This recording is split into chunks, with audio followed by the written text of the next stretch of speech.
ಭರಮಣ್ಣ ಕಾಯೋ ಓ ಭವತಾರಿಣಿ ಮಾ ತ್ರೈಲೋಕ್ಯ ಮಾತೆ ಮಾ ತ್ರಿಕುಲಾಂಗಿನಿ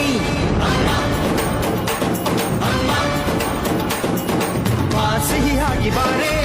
ನೀ ಪ್ರತಿಹಣ್ಣಿಗೆ ಮಾ ಸಿಂಧೂರವಾಗಿ ನೀ ಪ್ರತಿಹಣ್ಣಿಗೆ ಜೋಗಿದಿ ರೂಪಿಯೇ ಜ್ಞಾನದ ದಾಯಿಯೇ ಆದಿಯೇ ಅಂತ್ಯವೇ ಶ್ರೀ ರೇಣುಕಾ ದೇವಿಯೇ ಅಮ್ಮ ಎಲ್ಲಮ್ಮ